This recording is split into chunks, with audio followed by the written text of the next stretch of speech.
This month, the WP Minute is supported by WP Engine. WP Engine recently acquired popular WordPress performance tool, NitroPack. Now users can combine the rock-solid hosting platform of WP Engine and give their WordPress sites the boost they need from the same company. Learn more about WP Engine hosting at wpengine.com. Use code WPMinute20 for 20% off or 4 months free on startup, professional, growth, or scale plans at wpengine.com. Use code WPMinute20 for 20% off or 4 months free. Thanks WP Engine for supporting independent WordPress media. Enjoy today's episode.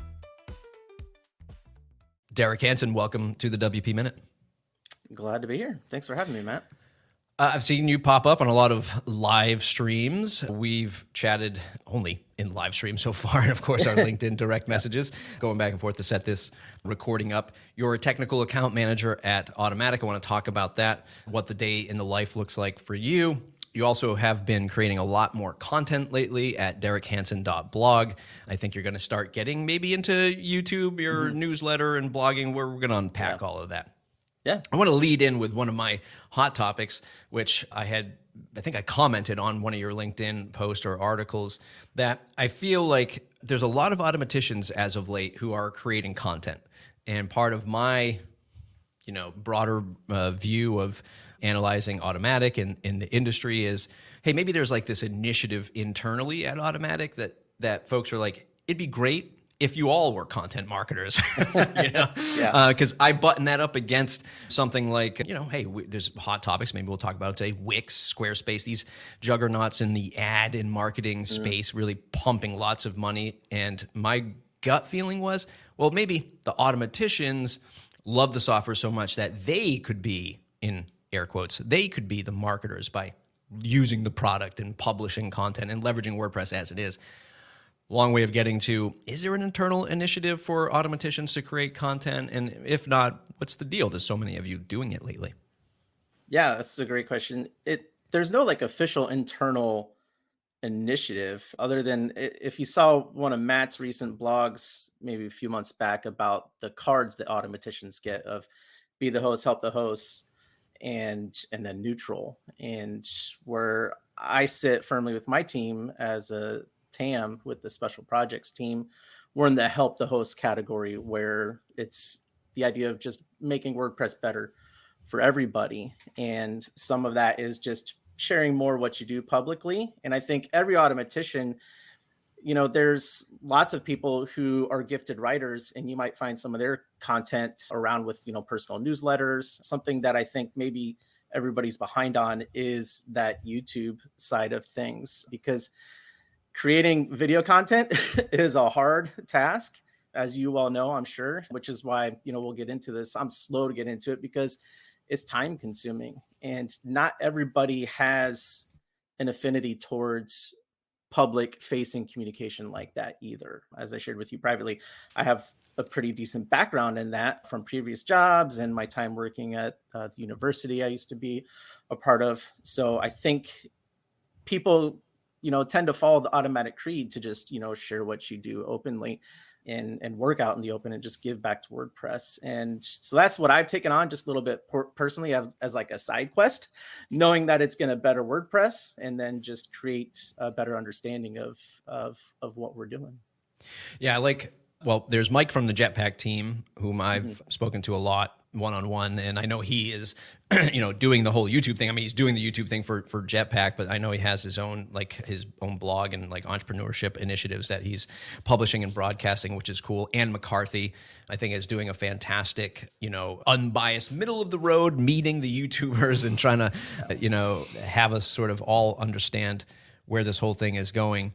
It's great to hear, because obviously, and we don't have to get I don't want to get too deep into the weeds on this, but I still think Automattic is the best steward for open source WordPress, and having a fleet of automaticians using the product, I think, is going to make this whole experience better. It's a battleship trying to turn, or an aircraft carrier trying to turn in a tight spot. A lot of folks want things to get better, faster, pressures from competition, and we'll talk about that from your perspective. But I think it's great that the automaticians are using it and are really, publishing their own stuff with it. It's the best way to learn. It's how I learn with Gravity Forms. Right? Every day I'm trying something new, and I'm like, this doesn't work out for the average end user like me. How can we make it better? So I think it's a great thing. What is a day in the life as a technical account manager, and what product specifically? You said special products or special teams. What product specifically do you work with? Yeah, so the Automattic Special Projects team, which I dropped you a link right before the chat so you could share that out. You can see some of the work we do, but we partner with Friends of Automattic and we build and launch websites. We offer a concierge service for Friends of Automattic, and our initiative really is to do what you're saying, is to use the software, use WordPress. We aim to use as many Automattic products as possible to contribute back in lots of different ways, whether that's creating custom bespoke themes, cool new plugins or features for the block editor, or just really custom solutions. And the idea is that the day in the life of what we're doing is we're getting that hands-on experience and passing that feedback back into the different products at Automattic, even external third-party products. Gravity Forms is something that, we still have sites using a lot because of how, well-developed and long-standing and powerful it's been. And that's really our aim and our initiative. We spend a lot of time also in just the Gutenberg GitHub repository. And, there's quite a few of our developers on our team that you'll see listed, in the contributors to releases based on the work we do. So as a TAM, the day in the life is interacting and interfacing with the people that we work with. So some of the sites in our catalog, I was fortunate to be a part of, very proud of the work that we do. I think we produce a great showcase of WordPress just out into the community to show what it can do. How do you define a friend of Automattic?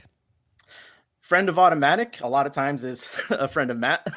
So he's sending people our direction to, get help with their website, whether that's they're already on WordPress and they need a facelift, or they're coming from other platforms, which is, usually a great case study to see what we can do, which, the data liberation project is something that I think we're really keen to help contribute to figure out how can we make that seamless transition to and from other platforms from WordPress. I've often seen, as I'm sure most folks watching the show have seen as well, like I've seen him interact with random folks on Twitter or X, saying, hey, my site here on Shopify is terrible, or it's too expensive, or and if it's sort of like a notable brand, or maybe somebody in his inner or third degree of circles, he might say something like, hey, hop over to WordPress, we'll help you. I assume that's when you get the bat signal up in the sky and then you swoop in to say, I'll help.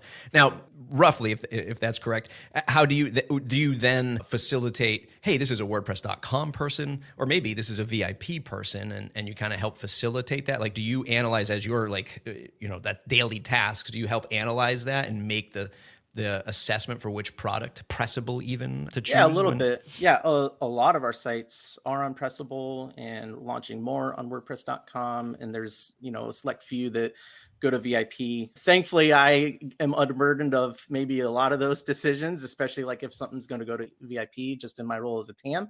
But usually when we're spinning up projects and I'm working with the partner, I will see and have a pretty good influence on if something should be like WordPress.com or on Pressable. And some projects we're working on right now are coming to WordPress.com to take full advantage of some of those Jetpack integrated features like newsletter, like you were mentioning, Mike is sharing a lot more of.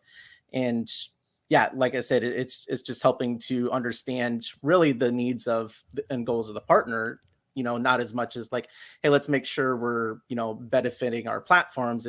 We're providing the best experience with WordPress as we can for each partner we work with. Do you have a favorite, I guess without revealing who the customer is if you don't want to, but was there a favorite sort of, I don't know, win from Matt doing something like that? Like somebody you migrated from Wix and you were like, oh my God, I can't believe they did this on Wix. Or is there a favorite project or conversion that you've been a part of through this program? Yeah, what really drew me to applying for the role was seeing like the description of the job and getting to build sites for people. And specifically, I've had a chance to work with a lot of nonprofits, which is a lot of my background helped contribute to that in my previous roles. And the ones I am most proud of are actually featured on our site, so you can share those and people can go click on them. And one of the best ones was endthebacklog.org, which won a Webby Award because of the work that we did. And that was a Drupal migration. And you want to talk about a hard task, it's trying to figure out how to move from Drupal to WordPress. And, fortunately, we have such a group of talented people to solve some of these things. And so I was really excited about that one. And, interfacing and working with the partners is just such a pleasure. I enjoy that side of the things a lot, getting to chat with them and hear their goals and help them accomplish the mission of their either individual or organization. So and the backlog is one of my favorite ones. A more recent one I was really excited about was interaction design, ixda.org, because we really started to move into the full site editing experience a lot more. That's almost our default, but and the backlog is a great classic theme experience, and interaction design is a great block theme experience with a lot of really cool features, including a massive video library for all of their past events and conferences. From where you stand and observe the data liberation project, I mean, you mentioned that, man, imagine trying to move from Drupal to WordPress. No, I can't imagine. Yeah, I used to be, that's how I got started in this whole web world, was really deep in Drupal way back in the day, Drupal 4 into 5 and then 6. And 6 is when I actually had discovered WordPress.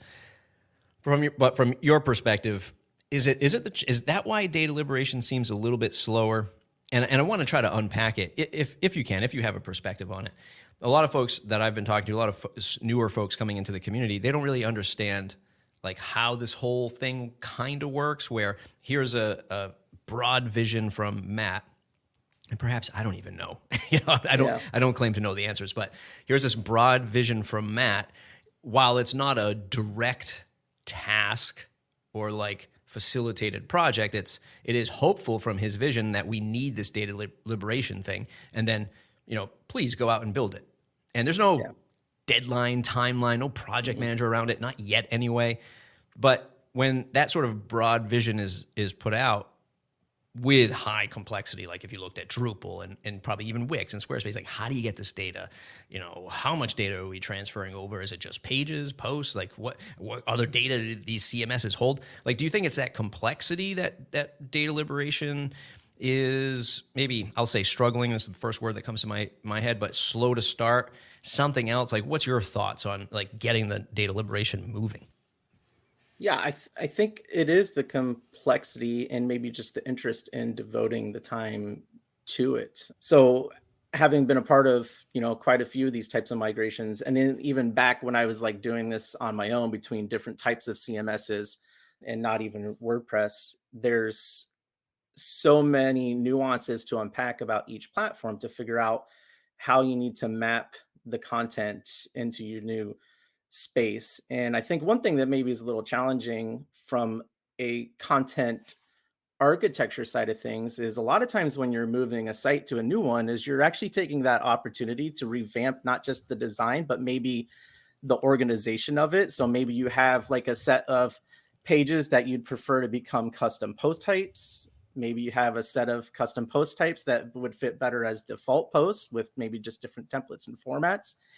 And that, I think, presents such a unique challenge because there's so much planning involved on a per site basis that it's not as simple as like click, move my site from this platform to WordPress, or move my WordPress, site to this other WordPress environment, because I think there's so many changes that are taking place from a content perspective that really fits on, just like I said, just such a case by case basis. It's not really one-to-one. And I think that's the biggest challenge, is it takes so much time to figure out for your individual site what the best process is, that it's not necessarily going to overlap on the next site that somebody wants to move. I think that's one of the biggest challenges. Realizing that you can't speak for the whole company and your Automattic colleagues, what's the temperature in the room for Automattic when they sort of, this is the way that I see it, and maybe you all see it differently. I'm often very, critical of like decisions of Matt, but I am right behind him with his definition of open source WordPress, open web, like WordPress as the publishing platform first and foremost, at least as of right now.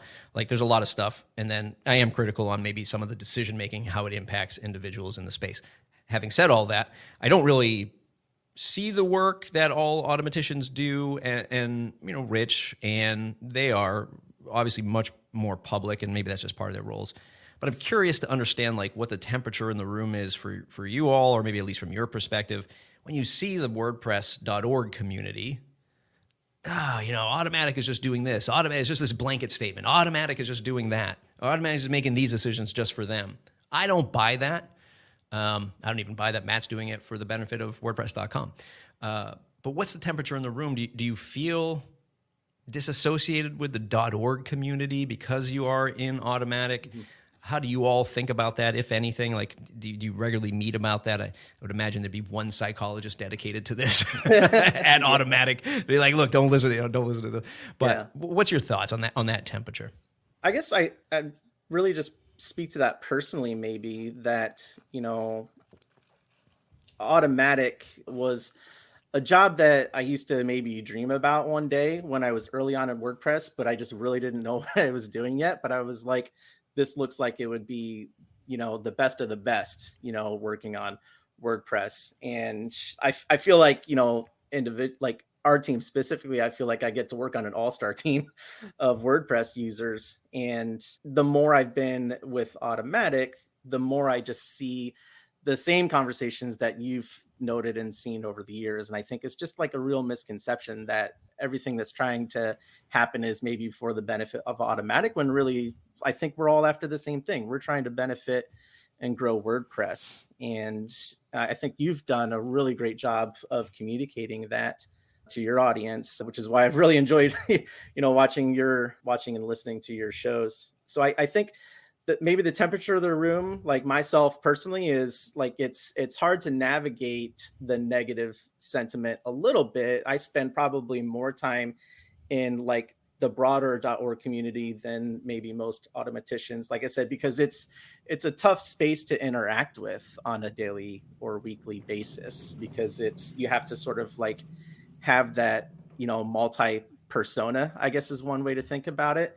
And so I try to be really conscious about, jumping into conversations to not, be defensive, but also be open and listening. I think that's why Ann has done such a tremendous job, which you were a part of that last YouTuber Uniting WordPress, and even back with the FSC outreach program. I think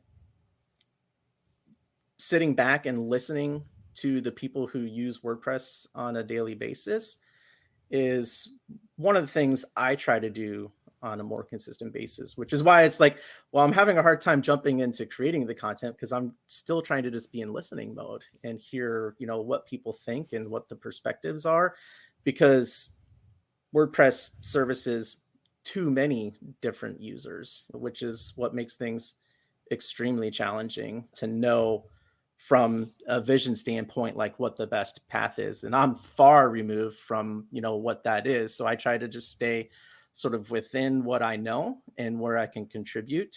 And I think that's the best that we can do. And I feel like, Automattic's not the only organization like that. WP Engine and 10up, I think, do a fantastic job of, supporting WordPress as the project itself. And it'd be nice to see maybe the perspective, of Automattic to shift a little bit in a more positive light, like some of these other, agencies and hosts that are also, we're all after the same thing, just to make WordPress better for everybody. Yeah. Yeah.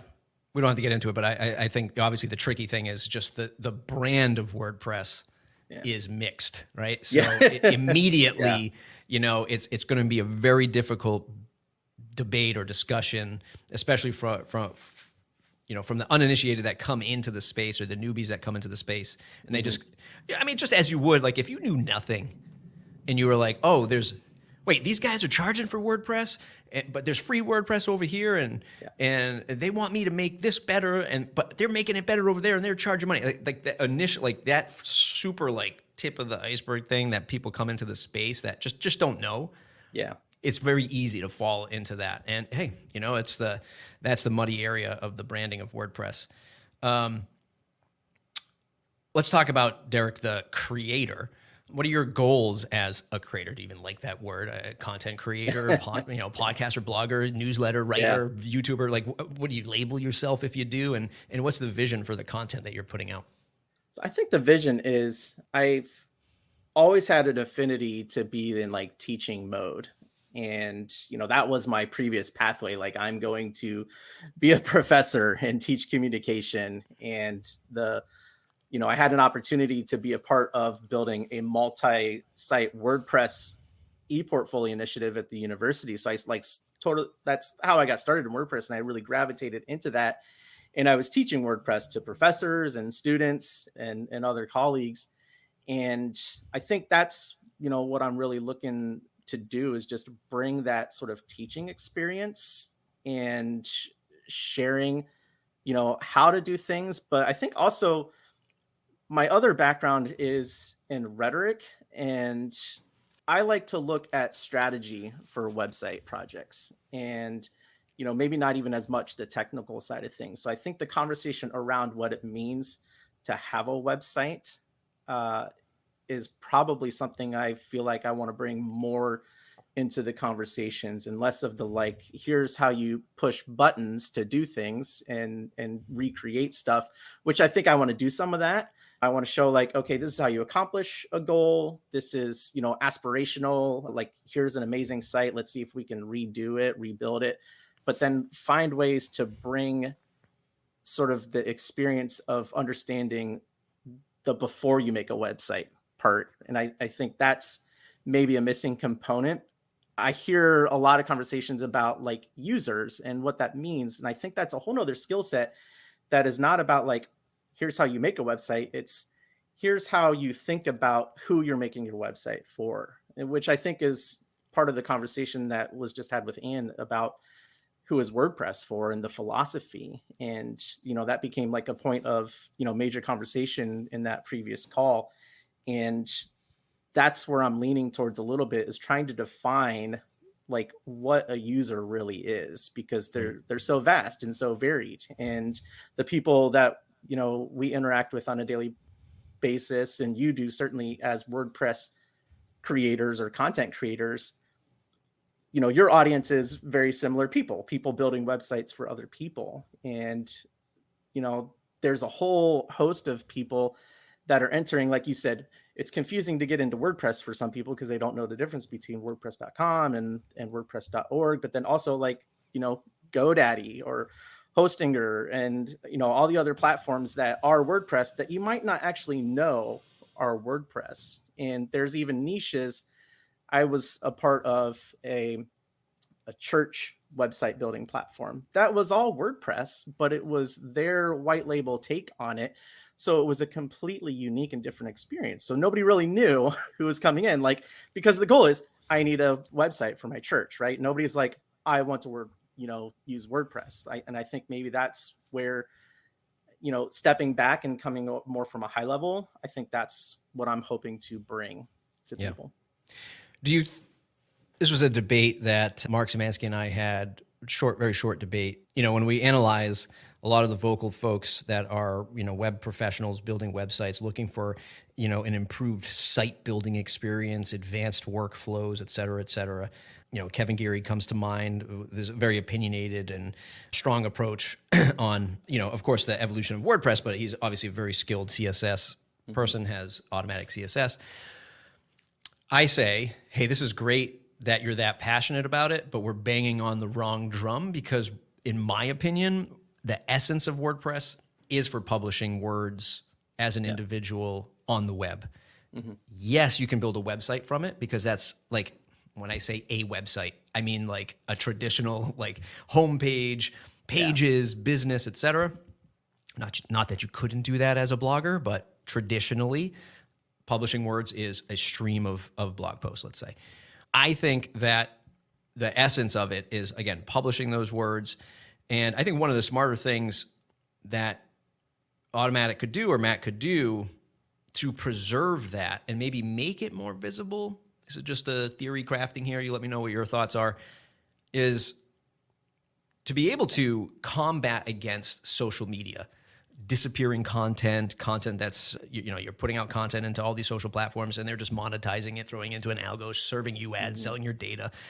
WordPress could just have a free, I know they have the free domains like the subdomains, but to flip it from a vanity perspective, like you could get a free wp.com/Matt Medeiros, and that could be my blog, right? Shift that perspective on what publishing is and how folks can access it. And even it's like a vanilla WordPress install that you can't change the theme and it's just for posting. Like you log in, it's just posting blog posts just to get people to realize, oh yeah, like this is like logging into Twitter or logging into Facebook and making a post, but you own it. And then you get to share that natural progression. This is a long, convoluted way of getting to like, I think the essence of WordPress is for publishing words that then makes this natural evolution into building a website as one progresses on the web with either their identity or their career. And that's why we have what we have with WordPress. True, false, something in between. What are your thoughts? Yeah, I think you align with a vision that I've had for a while, just like, personally, that one thing that I've spent more time looking at is Substack, because a lot of writers outgrow Substack and then they're ready for something like WordPress.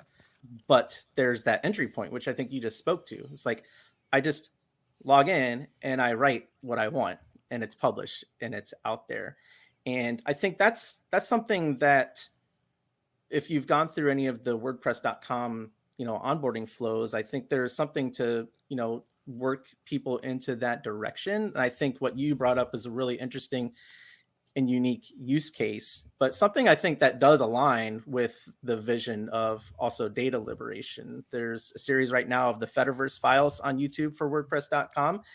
And that concept of WordPress being your hub and the spoke going out to other platforms where, that's what I've been doing a lot with my blog. I'm writing on my blog on WordPress and it's auto publishing to LinkedIn. So I get to own my content where I want to own it, but I can have it go out to the other, areas and have the conversations where you want to.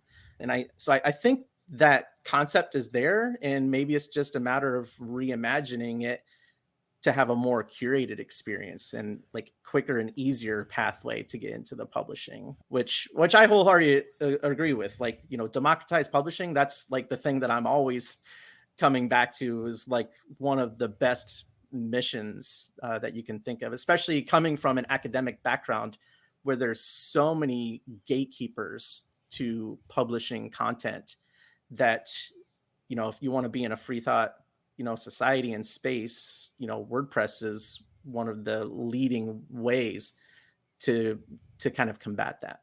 Yeah, I don't know of any other way. I mean, I know of all like the other CMSs, but I mean, just like from a pure, I want to be a blogger and get words out. I don't know anything better than WordPress, obviously, but I've been doing it for nearly 20 years. The WP Minute happily runs the Activity Pub plugin, right? So nice. that helps publish content to Mastodon. But I would love, I have comments disabled. Just get into the weeds, but I have comments disabled just because largely I don't want to deal with like spam comments and stuff like that. But that ability to have like your content going out to all of these different social platforms. Now, of course, they all have to support it, but if you have like a network like Mastodon, folks could just comment where they are, and that comment would show up on my blog post. Yeah. If they're in an Activity Pub enabled space. And I spend a lot of time in the open source podcasting space as well with Podcasting 2.0. Activity Pub is huge there. There's lots of apps making strides. Pocket Cast, we would love to have Activity Pub enabled, for the other division of Automattic. That would be really great. You mentioned Substack, and you said that a lot of folks sort of outgrow that platform, and largely just so as people are listening, like why do they outgrow that stack? Probably because they hit some kind of limitation. Like once your air quotes business is moving with Substack, you start to realize like, oh, I'd love to actually control the experience now. Like I'd love to have a landing page or these other product pages, and I need to do my things that to really accelerate this business, and that's where those platforms really cap out. Yeah. I have a paid WordPress.com account, thepodcastsetup.com, where I analyze the podcast industry just like I do with the WP Minute. And I came from Ghost. And I originally, when I started this concept of the podcast setup, because originally I was like, I'll just spin up a WordPress site. And it's like, no, I personally want to branch out and try something else. Yeah. And just like you said about Substack, Ghost is pretty great. Another open source platform. I was on their hosted version. Yeah. But man, you really hit that, like, as much as we, myself included, really criticize the UI and UX of Gutenberg and WordPress and like navigation systems, you can't even, that doesn't even exist in Ghost land, right? Yeah. Like when I'm in Ghost land, I was like, oh yeah, like I just want to put a call to action button, or there's a call to action button on this theme. Let me just go change it. Wait, I don't have access to it. Like there's no site editor. You know, as painful as it might be here, I don't even get that on Ghost. And now I'm reading, you know, cracking open a code editor, running a local version, and committing it to. I don't have time for it. I could figure it out. I certainly don't have time for it. And those were the limitations I really started to bump up against with Ghost. And then I went to WordPress.com, because then I was like, I want to try the WordPress.com experience. So this is a whole long way of getting to what's it like for Derek when you're publishing content and you want features. Because what I'm found as somebody who publishes that newsletter for podcasting on .com, it is just still vanilla WordPress. And that experience of a Substack and a Ghost is what is missing for that demographic of user, for that type of user. Like what I liked about Ghost is I could log in, hey, there's my newsletter. Like immediately you just see newsletter subscribers going up and to the right, income coming in from, you know, donations and membership plans. Like the experience is just in your face. You're a writer, a newsletter publisher, and this is the experience. WordPress.com is here's the WordPress dashboard, find the stuff. And I'm like, and also sign up for this free domain. I don't need a free domain. I have a domain already. Let's get that out of there. But where's that experience? So how do you relay those same kind of pain points, if at all? Yeah, I mean, I think you're speaking to just the WordPress admin experience, right? Which is just a big conversation and has been for a long time. But it seems to really be picking up more steam. And I think I take the approach just every other WordPress user does, which you demonstrated. You submitted a GitHub issue to Gutenberg, and Brian Cords picked it up, submitted a PR, it got into a release. And I did the same thing just this past week. I want to be able to upload a featured image to categories and tags. And I'm like, I searched around the Gutenberg repo. I didn't see anything, no conversations. So I'm like, I'm going to create an issue with this vision and let the community, you know, figure it out from there. And I think that's, you know, typically what I try to do. You know, maybe there's like the insider side of things where, you know, having the benefit of being within Automattic and then talking to the product teams, you know, like Jetpack and WordPress.com, who are building the newsletter features. You know, that's where we'll get maybe a little bit more like, you know, into the like insider side of things that I don't want to go into those at all, but I give feedback, and because we're using it just in the same way you are. So it's not necessarily a guarantee that anything's going to be picked up. But I think what you're speaking to is what over time has been addressed by the newsletter sort of as a product for Jetpack and WordPress.com, with the release of the letter theme, and then some of the new features that are, you know, showing up in there for like, you know, the pop-up subscribe modal and the paywall block. So I think it's all trending in the direction that you're asking, but the admin experience is a totally different thing to unlock, right? Because you have to be able to fit so much in there. Yeah. I mean, I know it. We're moving towards new admin experience, which I've showcased on the channel before about like posts and pages. Yeah. And it's going to escape me right now, but I thought there was a whole initiative to make the admin experience a lot more modular, unless that was more pie in the sky. But you know, I don't know. And the admin experience is something that I thought would have been tackled by this point, like 2024. Like when we were complaining about it in 2018, Yeah. I was like, well, by 2025 or 4, we'll have something new. Like we should be there. And, here we are, still not there, because I think that's where you really get to unlock those onboarding experiences that a lot of folks complain about, or that are sorely needed, because then you can onboard. I'm an e-commerce store. I'm a blogger. I'm a newsletter publisher. And I just want to get to that. And I only want to see that. Right. And I think that's how you can win against the social media game to a degree. If it was just super slimmed down and you say, hey man, you own this, like this is your bucket of stuff on the web, right? You have your bucket of stuff over on TikTok, but it goes away and you can't do anything with it. But you have your bucket of stuff over here under your own domain or wp.com/whatever, and you own it. And that I think helps, trend that whole, owning content and then leveling up your website in the future. I don't know. I think that's the most challenging part of just like WordPress from a philosophy standpoint, right? I think Aaron was really alluding to that on the call that we all had with Anne, is that what is the version of WordPress that is the foundation that other people can innovate on top of, right? And I think that's the tension, is how does WordPress allow for innovation and for people to create experiences and benefit from them in a really positive and meaningful way. I think, Mike McAllister with Ollie Pro and that, curated onboarding experience that he's built into that theme is incredible. And I think if, WordPress, takes that on, then you lose that type of innovation where people can create all kinds of unique experiences, like you said, like, I podcast, there might be a totally different version of WordPress that a host might want to bring, to the table to offer out to a real, interesting niche. So I think that's where I try to like step back and look at WordPress from, my outsider perspective, is how do you balance bringing things into core and allowing for innovation or for people to grow, their own business and provide services to others. On your recent blog post at derekhanson.blog, recent notes on what I'm working on, you said you hint at there's a facelift coming and that you'll break it down. What give us a hint? Like, are you choosing a new theme, or can you talk about it? Like, what are the hints that you got going on? One of my longer posts on my blog and like earlier ones is me actually building the current theme, which was trying to rebuild a default theme, 2017.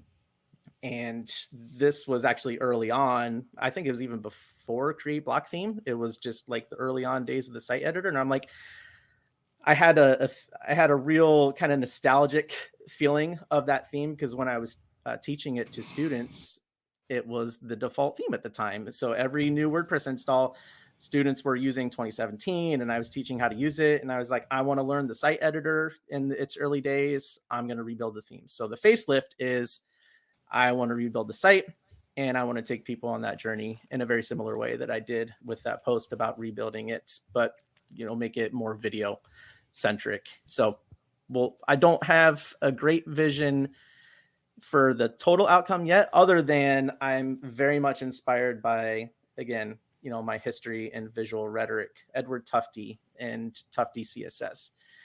Very clean, minimal, find a way to bring a facelift to the site, but take people on the journey. I promised you no hot seat questions, but I do have a hot seat question as we wrap up here. I just saw this comment come through on my channel from a viewer, and they asked, and it was on my talking about the 2025 theme upcoming, and they said, is there any reason why I should use this theme over maybe, I think he posted like Cadence or whatever, like other pro themes or whatever. And this is something that I've always been challenged with, and I'm hoping for your thoughts on this, is we give up on these default themes, I think, too quickly for WordPress, where, there's all these features, like a new theme comes, and then, WordPress is constantly iterating and evolving. Gutenberg's getting better. So you start to see like, new theme comes out 6 months later. There's like this cool new feature that actually, this looks great with this default theme. And then we only have like a short few months after that, and there's already this new theme coming out, and it's just like that I think is a challenging aspect of WordPress to get people on board, because there's no stability in that, in my opinion, right? Because you launch a site, you get committed to this site, and then suddenly you're like, wait, WordPress is rolling, because a lot of people think this is a new version. Like they think that, oh, like there's a new version of WordPress, it's this theme. Should I be using this? And I think that there should be a core theme. This is the question. I think there should be a core theme that is just evolved.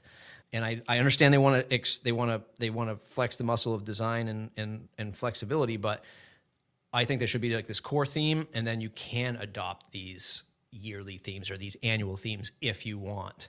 So that's the question. What are your thoughts? Do we keep these default themes around a little bit longer? Do you have a perspective on that? Yeah, one of the past State of the Words, I remember, and I don't know if you recall this, Matt, saying like maybe there will only be one theme, right?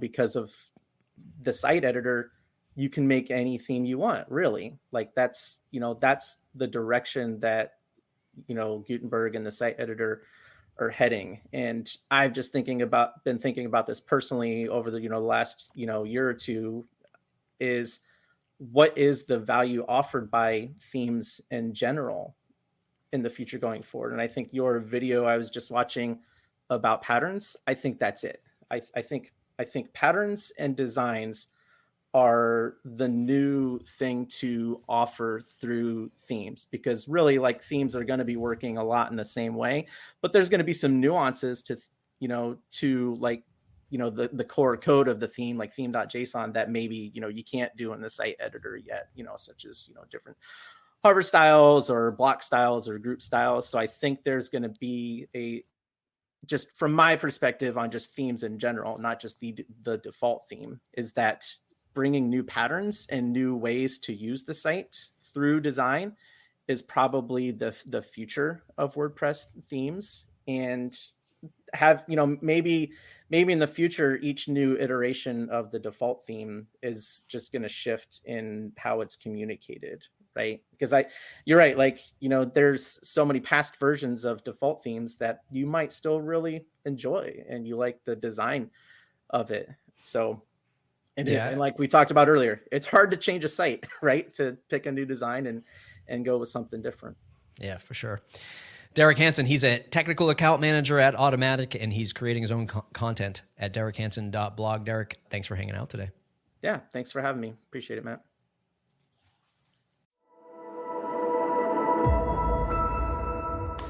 This episode of the WP Minute is brought to you by OmniSend. Do you sell stuff online? Then you need to meet OmniSend, the powerful yet refreshingly intuitive email and SMS tool that helps you make $73 for every dollar spent. OmniSend is that good and effective. You probably know the struggles of investing in digital ads with no guarantee it'll bring money back into your pocket.